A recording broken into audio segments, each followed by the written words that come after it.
గౌరవనీయులు పెద్దలు యాదిరెడ్డి గారికి స్వాగతం సుస్వాగతం. వారిని దేశభక్తి కొరకు పాకిస్తాన్ మరియు ఇండియా వారి కొరకై మరి అనుక్షణం మన కార్యక్రమం ఏ విధంగా ఉండాలో చెప్పవలసిందిగా కోరుతున్నాం. భారత్ మాతాకి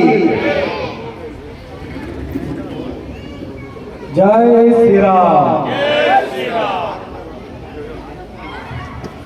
మనము మన దేశం కార్యక్రమాన్ని నిర్వహిస్తున్న నిర్వహణకి దేశం కోసం ప్రాణాలు అర్పించినటువంటి అమరులైనటువంటి భారతమాత ముద్దు బిడ్డలు, సామాన్యమైనటువంటి పౌరులు, అదేవిధంగా అనేక మంది సైనికులు, వాళ్ళందరికీ కూడా శ్రద్ధాంజలి ఘటిస్తూ మన దేశం భారతదేశం, మనమంతా హిందువులు. ఈరోజు కార్యక్రమం పేరు ఇదే. మనము అంటే హిందువులం. మనం అంటే అందరం కాదు, గుర్తుపెట్టుకోండి. మనము అంటే కేవలం హిందువులమే ఈ దేశంలో.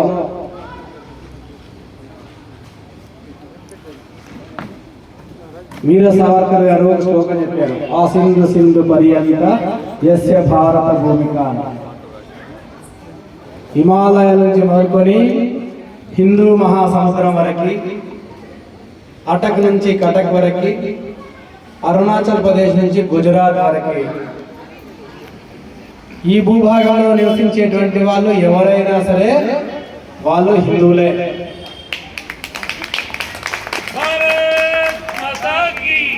మేము హిందువులం కామాడడానికి లేదు. కాబట్టి మనము అంటే హిందువులం అంతే. కాబట్టి 15 నిమిషాలు సమయం ఇస్తే 100 కోట్ల మందిని లేపేస్తా అన్నాడు. ఈరోజు హిందుస్థాన్ జిందాబాద్ అంటాడు. అంటే వాడు ఎక్కడ కొట్టాడు, ఎక్కడ కొట్టింది వాడికి. ఇక్కడ 15 మినిట్ అయిపోయింది. ఇక మేము కూడా హిందువులము అనేటువంటి ఒక స్థితికి ఈ దేశంలో ఉన్నటువంటి ఒక దేశ ద్రోహులు కూడా ఈ స్థితికి వచ్చేసినారని అనిపిస్తుంది. ఎందుకంటే మనకి దేశానికి మొత్తానికి స్వతంత్రము 47లో వస్తే మనకు వెంటనే స్వతంత్రం రాలే. మనకి 13 నెలల 2 రోజులు లేటుగా స్వతంత్రం వచ్చింది. ఎవడి కారణంగా వచ్చింది అంటే ఖచ్చితంగా చెప్పుకోవాల్సింది ఏంటంటే మొట్టమొదటి ప్రధానమంత్రి ఎవరైతే ఉన్నారో ఆయన దీనికి కారణం. దేశం మొత్తంలో 576 సంస్థానాలు ఆగస్టు 14 లోపునే విలీనం చేస్తే ఒక్క హైదరాబాద్ సంస్థానాన్ని విలీనం చేయకుండా ఆపినటువంటి దేశద్రోహి మన మొదటి ప్రధానమంత్రి. ఆ 13 నెలల్లో 2 రోజులలో ఏం జరిగింది తెలంగాణలో ఒకసారి మనం స్మరించుకుందాం. ఆ 13 నెలల్లో ఏం జరిగిందంటే నిజాం పరిపాలన జరుగుతుంది. నిజాం పరిపాలన అంటే రజాకాల పరిపాలన. నిజాం చాలా సంవత్సరాలు పరిపాలించాడు, కానీ రజాకాల పరిపాలన జరగలే. రజాకాలు పరిపాలించేటువంటిది 13 నెలల 2 రోజులు. భారతదేశానికి స్వతంత్రం రాగానే నెహ్రూ దీన్ని విలీనం చేయొద్దు, ఏదైనా చేసుకో అని చెప్పేసి సర్దార్ పటేల్ చెప్పారు. కానీ సర్దార్ పటేల్ దేశమంతా విలీనం చేశాడు. ఇదొక్కటి ఆయన ప్రధానమంత్రి కాబట్టి ఆపమన్నాడు, కాబట్టి ఆయన పవర్ ఆపాడు. మరి ఇక్కడ ఈ ఒక్కదాన్ని ఆపారు కాబట్టి చుట్టూ భారతదేశం ఉంది, మధ్యలో హైదరాబాద్ సంస్థానం ఉంది. దీన్ని విలీనం చేయకుండా ఆపారు అంటే ఎప్పటికన్నా ఈ దేశం అని దాడి చేస్తుంది. కాబట్టి యావత్తు భారతదేశంలో ఉన్నటువంటి చుట్టుపక్కల ఇస్లామిక్ దేశాల నుంచి 10 లక్షల మంది రజాకార్లని తెచ్చుకోండి ఇక్కడికి, ముస్లింలని. వాళ్ళకి పెట్టినటువంటి పేరు అంటే రజాకార్లు అనేటువంటి ఒక సైన్యం పేరు. సామాన్య సైన్యం వేరే, రజాకాల సైన్యం. ఏం చేయాలి వాళ్ళు మరి? అత్యధిక జీతం ఈరోజు సాఫ్ట్వేర్ ఉన్నట్టుగా ఆ రోజుల్లో రజాకాల జీతాలు ఉండేటువంటి. ఆ తర్వాత కొద్దిమందికి కొన్ని ఊర్లు అప్లై అయిపోయారు. 9200 గ్రామ పంచాయతీలు ఉండేటువంటివి ఆ రోజుల్లో. ప్రతి గ్రామ పంచాయతీకి కొద్దిమంది ముస్లింలను కేటాయించి ఆ జిల్లాలకి గ్రామాలకు పంపారు. ఏం చేయాలి వాళ్ళు మరి అక్కడ? హిందువులు ఎవరైతే ఉన్నారో వాళ్ళు పండించినటువంటి పంటని హైదరాబాద్కు తీసుకురావాలి. పండించే హక్కు మాత్రమే, తినే హక్కు లేదు. దేవాలయాలు వెళ్ళే హక్కు లేదు, దేవాలయాల్లో కూల్చిపడేయడమే. ఆవులను పూజించేది లేదు, ఆవులను నరికేయడమే. మహిళలు బయటికి వచ్చేలేదు, మహిళల్ని మానభంగాలు చేయడమే. నీ ఇంట్లో ఉన్న ధనము, ధాన్యము, బంగారం అన్నీ ఎత్తుకపోవడమే. ఇది వాళ్ళకి ఇచ్చినందుకు పని. దానికి అందుకే రజాకారం పెట్టారు. రజాకారం అర్థం అంటే దోపిడీదారుడు, అంటే దోపిడీ చేసి దొంగతనం చేసేవాడిని రజాకారం అంటారు. ఇక్కడ అట్లా పరిపాలన కొనసాగిన 13 నెలలు. ఇక్కడ అనేక మంది ఎదిరించినట్టు ఒక యువకులను చంపేయడం. మన మహిళలను చంపాలి కదా, అప్పుడు మహిళలను చంపేవాళ్ళు కాదు, మహిళల్ని వాళ్ళు తుర్క వాళ్ళు అనుభవించడానికి తీసుకెళ్లేటువంటి ఆ తర్వాత చంపేటువంటి వాళ్ళు. అనేక మంది ముస్లిమ్స్గా మార్చి వాళ్ళు వివాహం చేసుకొని వాళ్ళతో వాళ్ళ జనాభా పెంచుకునేవాళ్ళు. ఎవరైనా ఎదిరిస్తే వాళ్ళని చంపేటువంటి వాళ్ళు చంపి కుప్పగా పోసి ఇంకో ఇదే బతుకమ్మ అని చెప్పేసి మహిళలను నగ్నంగా చేసి బతుకమ్మ ఆడించేవాడు. ఇది రజాకాల పరిపాలన. రాత్రిపూట నిజాం పండగకు వచ్చేవాడు, పగలు వచ్చేవాడు కాదు నిజాం. రాత్రిపూట వచ్చి ఇట్లా మీటింగ్ పెట్టుకునేవాడు. రాత్రి 10 అయిన తర్వాత వాడికి ఛాయ్ కావాలి, 12 తర్వాత మళ్ళీ ఛాయ్ కావాలి, 2 తర్వాత మళ్ళీ ఛాయ్ కావాలి. ఈ రాత్రి అంతా ఛాయ్ తాగుతుండేవాడు. అందుకే వాళ్ళని రాత్రిపూట అర్ధరాత్రి ఛాయ్ అడిగితే మన పెద్దలు చెప్పేవాళ్ళు తుర్కోడు ఎరా అనేటోడు. మనల్ని అర్ధరాత్రి ఛాయ్ తాగేటోడు తుర్కోడు. ఇప్పుడు అర్ధరాత్రి ఛాయ్ దొరుకుతుందా ఆ రోజుల్లో? ఈ రోజు అంటే హోటళ్ళు ఉన్నాయి, ఫ్రిడ్జ్లు ఉన్నాయి పాలకి. కానీ ఆ రోజుల్లో రాత్రి 8 అయిందంటే పాలు కాచి చల్లార్చి తోడేసేవాళ్ళం. తోడేసిన పాలు ఛాయ్కి పనికిరావు. ఆ తర్వాత రాత్రి పూట బర్రె పాలు ఇవ్వదు. ఇవన్నీ అన్ని ఇల్లు తిరిగి వచ్చారు, పాలు దొరకలే. ఆ తర్వాత బర్రె పాలు పిల్లలు దొరకలే, ఆవు పాలు దొరకలే. ఆఖరి గాడిద పాలు అడిగాడు, గాడిద కూడా పాలు ఇవ్వలేదు. వాడి యొక్క దుర్మార్గం బుద్ధి ఏమిటంటే, అరే పాలు ఎంత దొరికాయా, గ్రామాల లోపల బాలింతరాలు ఉంటారు మహిళలు, వాళ్ళ దగ్గరికి వెళ్ళి పాలు వెండి నాకు ఛాయగాయని అన్నాడు. అంటే ఆ విషయం విన్నవాడికి కానీ చూసినవాడికి కానీ రక్తం ఉడుతుందా ఉడకదా? అలాంటి దుర్మార్గ పరిపాలన మన తెలంగాణ జరిగింది. ఇప్పుడు తల్లి ముందల్లే కూతుర్ని, తల్లిదండ్రుల ముందల్లే పిల్లల్ని, భర్త ముందల్లే భార్యను మానభంగాలు అనేటువంటిది ఈ తెలంగాణలో జరిగిన ఒక మారణ హోమం. ఇప్పుడు ఈ మారణ హోమాన్ని మరి ఎట్లా మనం కాపాడుకోవాలి? అంత రజాకారం. అనేక మంది మహిళలు అవమానం పడి ఆత్మహత్య చేసుకున్నారు. కొద్దిమంది పిల్లలకి పోషించుకోవడానికి ఆ రోజుల్లో ఉండక నిజాంను ఎదిరించుండక తెలంగాణ గడ్డమన్నది. అందరూ ఆలోచించారు. గ్రామాన అట్లా మీటింగ్లు జరిగినాయి, చిన్న మీటింగ్లు. ఆ మీటింగ్లో ఆలోచించింది ఏంటంటే, శివాజీ మహారాజు శ్రీశైలం వెళ్ళేటప్పుడు ఇక్కడ గోల్కొండ కోటలో వారు ఒకరోజు విడిది చేశారు. అక్కన్న మాదన్న రాజును పరిపాలిస్తారు. వారు ఒకరోజు ఉన్నందుకు అక్కడ వారు పూజ చేసుకోవాలి కాబట్టి అమ్మవారి దేవాలయం నిర్మాణం జరిగింది అక్కడ. ఇక్కడ శివాజీ మహారాజ్ అయితే పూజించిన దేవాలయం ఉందో, అమ్మవారి దేవాలయం ఉందో, అక్కడ ఆషాఢ మాసంలో ఏం ప్రారంభమైతే తెలంగాణలో బోనాలు ప్రారంభమైతాయి. ఇప్పుడు ఆషాఢ మాసంలో బోనం ఎత్తాలి, శ్రావణ మాసంలో బోనం పూర్తి కావాలి, మన యొక్క భువనగిరి కోటలో పూర్తి కావాలి. ఈ 2 మాసాలు బోనం ఎత్తాలి. గ్రామాన ప్రతి ఇంటిలో ప్రతి ఆడపడుచు బోనం ఎత్తాలి. భక్తి నింపాలి.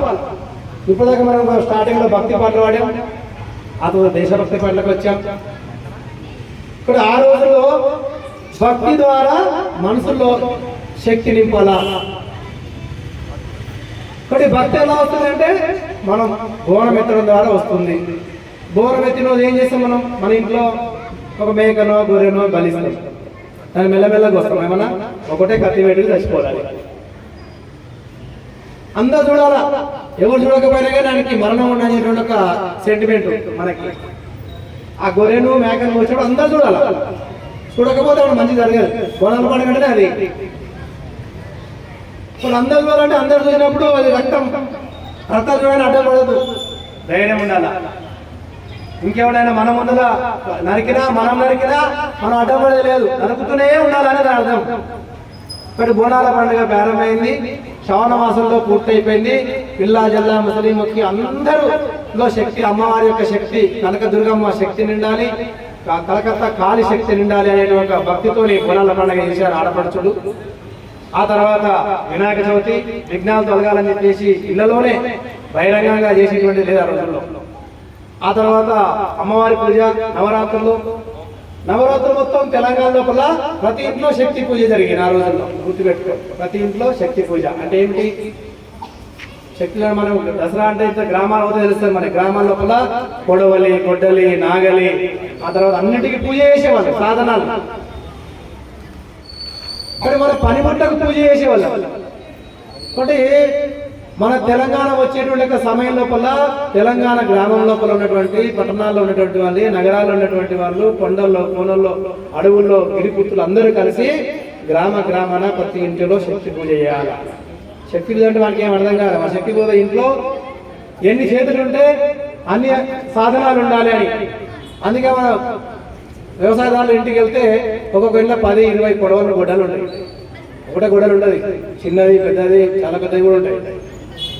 అట్లా అనేక పనిముట్లను తయారు చేసుకొని నవరాత్రులు అమ్మవారి పూజ చేసి, ఇక దసరా రోజు శ్రీమూలంగా చేసి అందరి యొక్క ఆశీర్వాదం తీసుకొని దసరా తెల్లారి నుంచి ప్రారంభమైనటువంటిదే తెలంగాణ విమోచనం. ఏం జరిగిందో తెలంగాణ మన తెలియదు, చరిత్ర చెప్పలే మనకు ఎవరు.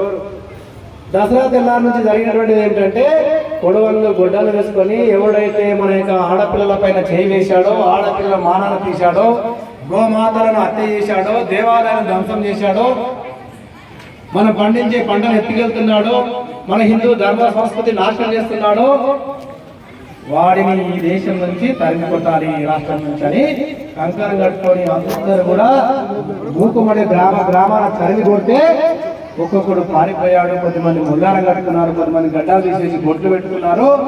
ఈ రజాకారుడు లేనే లేకుండా చేసినాము మన తెలంగాణ ప్రజలు. అప్పుడు ఇంకా పోలో ఆపరేషన్ సర్దార్ పటేల్ రాలే, నెహ్రూ రానివ్వలే. ఇదంతా జరుగుతున్న సమయం లోపల ఏమన్నా చేయాలని చెప్పేసి అప్పుడు పోలో ఆపరేషన్ పెడుతుంది. 3 నెలలు యుద్ధం చేయాలనే ఒక ఉద్దేశంతో సర్దార్ పటేల్ వచ్చాడు. 3 నెలలు యుద్ధం అంటే ఆలోచించాడు ఎంత సామాగ్రితో వచ్చింటాడు. ఇప్పుడు మన 4 వైపులా మిలిటరీ ఉంది కదా, అప్పుడు వచ్చిండు ఒక మిలిటరీ. అదే కంటోన్మెంట్లు దేశం మొత్తం లోపల 62 కంటోన్మెంట్లు ఇప్పుడు ఉన్నాయి. కాబట్టి కంటోన్మెంట్ ఏర్పడేది అప్పుడే. సైన్యం ఊరు బయట, సిటీ చిన్నది కాబట్టి ఊరు బయట నిలబెట్టాడు. కాబట్టి మనం సహకరించినటువంటి కారణంగా, ఇక్కడ ప్రజలు సహకరించినటువంటి కారణంగా 3 రోజుల్లోనే నిజాం లొంగిపోయాడు. బతికుంటే బలసాగి బతుకొచ్చి అంటుంటాం కదా. కాబట్టి ఇక నిజాం బయటికి రావడం మానేసిండు. పొద్దున్నే 5 గంటలకే రేడియోలో ప్రకటించిండు, సాయంత్రం 5 గంటలకు సర్దార్ పటేల్ రాగానే పటేల్ మైదానంలో ఉన్న ఎల్బీ స్టేడియం లోపల లొంగిపోయాడు. లొంగిపోగానే జైలు వేసిండు. 11 సంవత్సరాలు జైలు ఉన్నాడు, సుమారు 9 సంవత్సరాలు జైలు ఉన్నాడు. 57 వరకు జైలు ఉన్నాడు.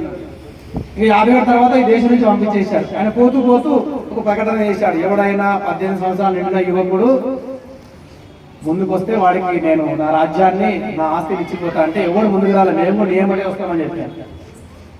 కానీ ఇక్కడ ఓవైసీ తాత నేను ముందుకు వస్తున్నానని చెప్పేసి అన్నాడు. అతను ముందుకు వచ్చాడు, అతనికి రాజ్యాన్ని ఇచ్చాడు. అతన్ని కూడా రాజద్రోహం కింద జైల్లో వేశారు. 11 నెలలు జైల్లో ఉన్నాడు. 11 నెలల తర్వాత మన ప్రియతమ ప్రధానమంత్రి నెహ్రూ గారు వచ్చేసి అరే నువ్వు జైల్లో ఉన్నావు అని చెప్పేసి ఆయన జైల్లోంచి బయటకు తీసుకొచ్చి నీకు క్యాబినెట్ మినిస్టర్ అంటే, నాకు ఏ మినిస్టర్ వద్దు, నేను చెప్పిన 2 పనులు చేయి చాలు అన్నాడు ఆయన. ఏమిటా 2 పనులు అంటే, ఒకటి మా అనుమతి లేకుండా ఏ ఊరేగింపులు, హిందువులు పండుగలు పబ్బాలు చేసుకోకూడదు. ఓకే ఆయన పేపర్ రెడీ చేసి పెట్టాడు. ఎప్పుడు ఆయన సంతకం పెట్టాడు అంతే. అదే 30 దాన్నే పోలీస్ యాక్ట్ కింద మనం ఇప్పుడు అన్నిటికీ పర్మిషన్ అంటున్నారు.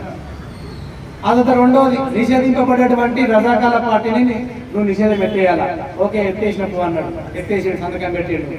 అదే పార్టీ రూపుదాల్చుకొని ఎంఐఎంగా మారింది. బట్ ఇది చరిత్ర మన తెలంగాణ. మరి తెలంగాణకి స్వతంత్రం తెచ్చుకున్నటువంటిది మనం ఆంగ్లేయులతోనో ఇంకేతోనో పోరాటం చేయలే. తెలంగాణలో ఉన్నటువంటి ఆడపడుచులు బోనమెత్తి భక్తిని నిర్మాణం చేసి యువతుల లోపల అందరూ కలిసి పోరాటం చేసి ఐక్యమత్యంగా గ్రామాన పోరాటం చేసి రజాకాలం తరిమి కొట్టినటువంటి తెలంగాణ గడ్డ ఇది. అందుకే 244 జిల్లాలలో ఇది ఒక జిల్లా చేర్చి మొన్న. అందుకే ఇక్కడ కూడా మాక్ డ్రిల్ జరిగింది. అత్యంత దుర్బలమైనటువంటి జిల్లా లోపల ఇదొక జిల్లా. ఒకటి నాటి నుంచి నేటి వరకు అంపాంచ్ అమర 25 మేము 5 మాకు 25 మంది అనేటువంటి దాంతో జనాభా పెంచుకుంటా రాజకీయాలను మార్చుకుంటూ మనకు హిందువుల మానప్రాణాలు తీస్తూ అన్నిటికీ మెయిన్ ముందుకు వస్తున్నారు. 15 నిమిషాలు టైం ఇస్తే చంపేస్తామన్నటువంటి వాడు ఈరోజు భారత మాతకి చేయాలంటే మన శక్తి ఐక్యమత్యంగా ఉంది. ఇక్కడ ఒకసారి నిర్ణయం తీసుకుంటే అవతల వాడు కూడా ఈ దేశం వదిలిపెట్టి పోవాల్సిందే. ఇప్పటికైనా ఎప్పటికైనా ఈ దేశం వదిలిపెట్టి పోసినటువంటి వాళ్ళు ఎవరు అంటే ఈ దేశం నాది అనుకోని వాళ్ళు అందరూ పోవాల్సిందే. ఇప్పుడు బార్డర్లో ఆర్మీ ఉంది మనల్ని కాపాడడానికి, లోకల్లో కాపాడడానికి పోలీసు ఉంది. మరి నిజంగా పోలీసులు కాపాడుతురా? మన ఆవును ఎత్తుకపోతుంటే కాపాడతలేదు, మన అమ్మాయిని లవ్ చేస్తే కాపాడతలేదు, లేకపోతే మన ఇంట్లో వచ్చి హత్య చేస్తే కాపాడతలేదు, ఏం కాపాడతలేదు. మన దేవాలయం ధ్వంసం చేయనే కాపాడతలేదు. ఉంటే మన మీద కేసులు, మన మీద దాడులు. కాబట్టి అంతర్గతమైన సురక్ష వాళ్ళు ఏం చేయట్లేదు. రాజకీయ ఒత్తిడిల కారణంగా కావచ్చు, వాళ్ళ మైండ్. అప్పుడేమో నిజాం పోలీసులు వచ్చి వెనకాల నిలబడుతుంది, ఇప్పుడు వాళ్ళు వచ్చి వెనకాల నిలబడుతుంది. అంటే మన ప్రోగ్రామ్స్ అయితే ఇప్పుడు అంతర్గతంగా మనల్ని మనము రక్షించుకోవడానికి హర్ ఘర్ సురక్ష. ఇక్కడ బార్డర్లో సైనికుడు యుద్ధం చేస్తున్నారు, వీర నారీ అందరూ యుద్ధం చేస్తారు కాబట్టి మనం ప్రశాంతంగా వండుకుంటున్నాం. కానీ రేపు నీ ఇంటి మీదకి దాడి వస్తే నువ్వేం చేస్తావు?